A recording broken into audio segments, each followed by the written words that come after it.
प्रणाम। चलिए आज फिर से हम लोग स्टार्ट करते हैं आगे। हमारा टॉपिक जो चल रहा था बहुपद चल रहा था, मतलब पॉलिनोमियल। तो पॉलिनोमियल में हम लोग कुछ डिस्कस कर लिए थे कुछ टॉपिक, जैसे देखते हैं। चलिए पॉलिनोमियल, पॉली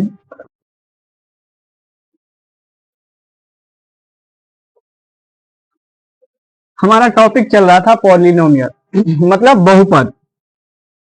बहुपद बहुपद में हम लोग टॉपिक पढ़ लिए थे, जैसे चर क्या होता है, अचर क्या होता है, बीजीय व्यंजक,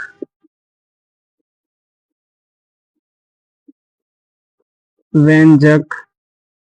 उसके बाद देख लिए थे हम लोग गुणांक। उसके बाद हम लोग देख लिए थे क्या, घात। इतनी सारी चीजें हम लोग पीछे डिस्कस कर लिए थे। बहुपद में चर क्या होता है, तो चर क्या होता है, चर वो मन जो मतलब स्थिति के अनुसार बदलता है। क्या होता है, स्थिति के अनुसार बदलता होता है, जैसे ए बी सी जेड तक। तो ये क्या हो गया, चर मान हो गया। और एक होता है अचर मान। अचर मान क्या होता है, तो जो स्थिर हो, मतलब कभी चेंज नहीं हो, उसको हम लोग बोलते हैं अचर मान। जैसे आपको संख्या हो गया 1 2 3 4, मतलब नंबर जितना भी होता है वो सारा का सारा क्या होता है, अचर मान होता है। अगला अगला क्या है, बीजीय व्यंजक। तो बीजीय व्यंजक क्या होता है, तो चर और अचर दोनों मिलके जो पद बनता है उसको हम लोग बोलते हैं बीजीय व्यंजक। अब अगर बीजीय व्यंजक में आगे जो है, उसके आगे पद आता है कि मतलब बीजीय व्यंजक है तो कितने पद का होता है, तो वो पद भी हम लोग जान लिए थे। पद क्या होता है, तो पद चिन्ह के आधार पर किसी भी बीजीय व्यंजक को हम लोग जो है बांटते हैं। आगे था गुणांक, मतलब किसी भी चर का जो है गुना में जो होता है उसको हम लोग गुणांक कहते हैं। जैसे 7x², ये चर हुआ और चर का गुणांक क्या है 7, तो ये 7 क्या हो गया, इसका गुणांक हो गया। उसके बाद था घात, मतलब कोई भी चर का घात कितना है, मतलब पावर कितना होगा, तो ये 2 जो है ये इसका घात हो गया। ये टॉपिक हम लोग पीछे डिस्कस कर चुके हैं। अब आगे हम लोग आगे जो है डिस्कस करेंगे, देखेंगे कि बहुपद को जो है वर्गीकरण करेंगे, मतलब बांट करके देखेंगे कितने भागों में। आगे उसके बारे में हम लोग डिस्कस करते हैं। चलिए, तो बहुपद को जो है 2 भागों में बांटा गया है, 2 आधार पे बांटा गया है। जैसे एक हो गया आपको बहुपद जो है एक पद के आधार पर, पद के आधार पर, और दूसरा आपका हो गया घात के आधार पर।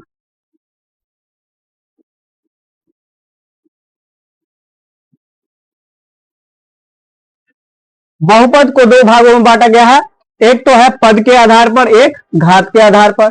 पद के आधार पर क्या होता है बहुपद, जैसे मान लीजिए, चलिए पद के आधार पे 3 होता है, जैसे 3 नहीं बहुत सारे बोल सकते हैं। पहला एक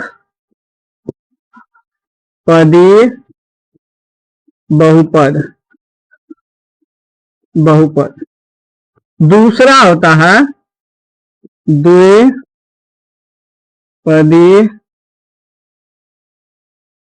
द्विपदी बहुपद। अगला होता है त्रिपदी बहुपद। और भी आप लिख सकते हैं चतुर्थ बहुपद, मतलब आगे, लेकिन मेनली हम लोग इतना पढ़ते हैं। घात के आधार पे क्या होता है, पहला आपको हो गया रैखिक, सॉरी, शून्य घात बहुपद। दूसरा हो गया आपको रैखिक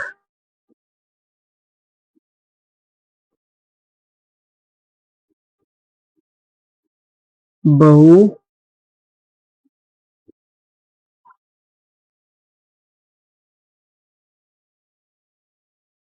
अगला हो गया तीसरा आपको द्विघात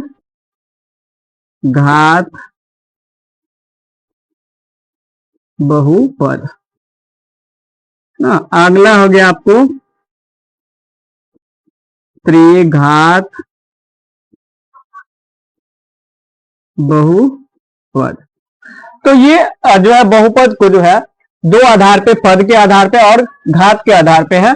जैसे पद के आधार पे देखिए एक पदी, द्विपदी, त्रिपदी, और घात के आधार पर शून्य, रैखिक घात, द्विघात और त्रिघात। चलिए ये क्या होता है, एक पदी बहुपद क्या होता है, जिसमें वैसा बहुपद जिसमें जो है एक पद हो, केवल एक पद हो, उसको हम लोग बोलते हैं एक पदी। दो पद हो द्विपदी, और तीन पद हो तो त्रिपदी। वैसे ही ऐसा बहुपद जिसका घात क्या हो, शून्य हो, उसको हम लोग बोलते हैं शून्य घात बहुपद। रैखिक में होता है एक घात हो, पद के आधार पे देखते हैं हम लोग, पद के आधार पर, पद के आधार पे पहला क्या था, एक पद, एक पदी बहुपद। एक पदी बहुपद क्या होता है, तो जिस बहुपद का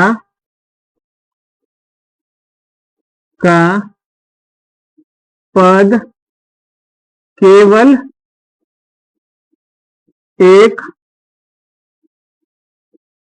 एक हो, उसको हम लोग बोलते हैं एक पद। एग्जाम्पल में समझ लीजिए, एग्जाम्पल में जैसे 8, 5x, 7x इत्यादि। इसमें सिर्फ एक पद है, इसीलिए ये हो गया एक पदी। दूसरा था क्या, द्विपदी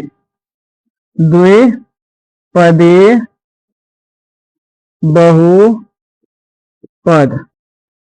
द्विपदी बहुपद क्या होता है, तो जिस बहुपद का, जिसका दो पद हो, क्या कहलाएगा, द्विपदी बहुपद होगा।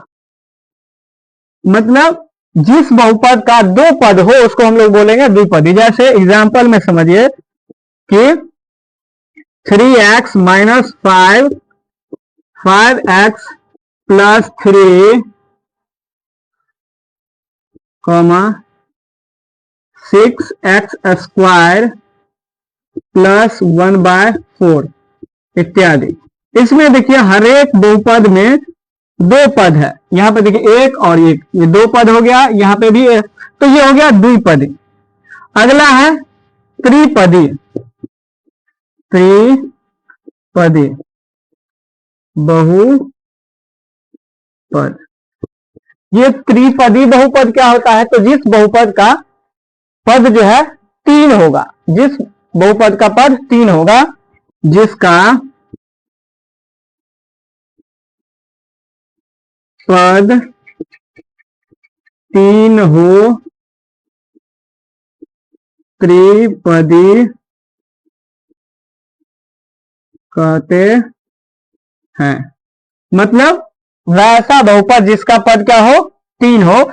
एग्जाम्पल के लिए समझ लीजिए, जैसे 3x square plus 5x minus 6x square plus 2x minus 8। इसमें देखिए तीन पद है, एक पद, दो पद, तीन पद, तो इसलिए ये हो गया तीन पदी इत्यादि। तो ये हो गया क्या, त्रिपद।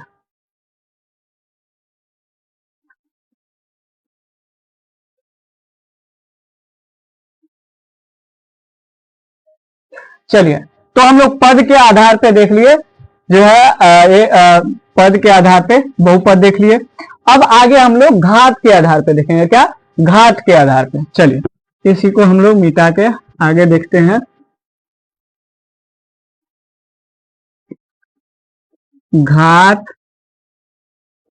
घात के आधार पर। पहला क्या था, शून्य घात बहुपद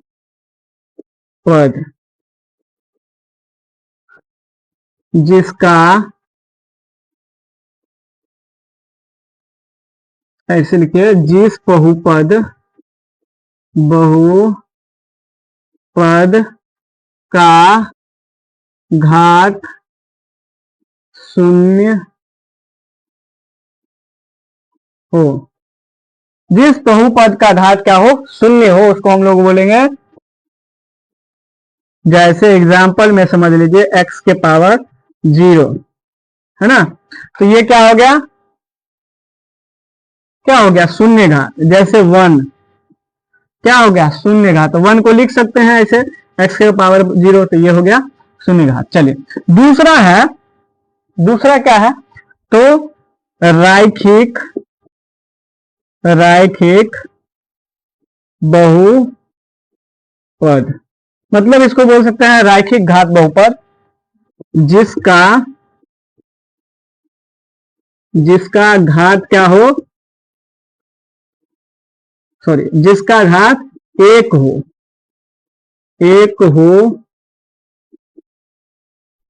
रैखिक बहुपद होगा। क्या होगा, जिसका घात क्या हो, एक हो, उसको हम लोग बोलेंगे रैखिक बहुपद। जैसे अगला है, एक हो गया आपको त्रिघात बहुपद। क्या हो गया, त्रिघात बहुपद, मतलब जिसका घात 3 हो, त्रिघात बहुपद होगा। क्या होगा, त्रिघात बहुपद होगा। जैसे मान लीजिए एग्जाम्पल में कि x cube plus 2x square plus 5x, ये देखिए इसमें इसका घात क्या है, 3 है, इसका मतलब ये हो गया त्रिघात बहुपद। जैसे 5x क्यूब प्लस 6, ये क्या हो गया, इसका त्रिघात बहुपद। चलिए, तो आगे हम लोग समझते हैं, आगे हम लोग को पढ़ना है द्विघात बहुपद। द्विघात बहुपद पढ़ना है जिसका घात क्या हो, 2 हो। इसका फॉर्मेट क्या होता है, चलिए देखते हैं।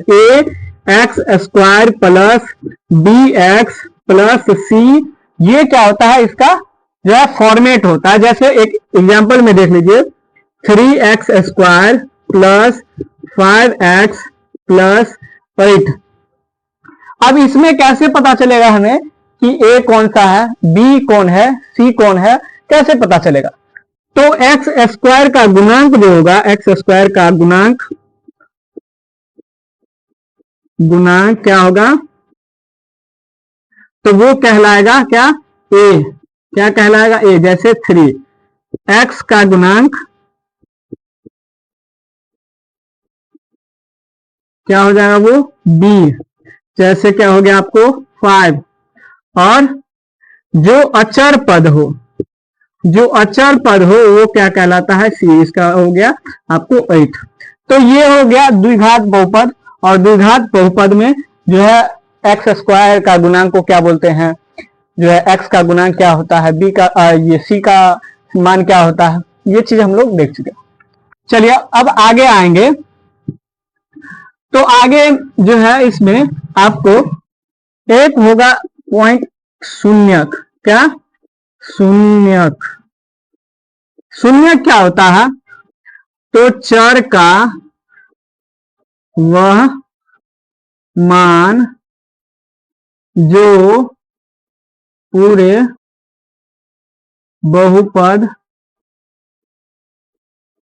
को शून्य बना दे।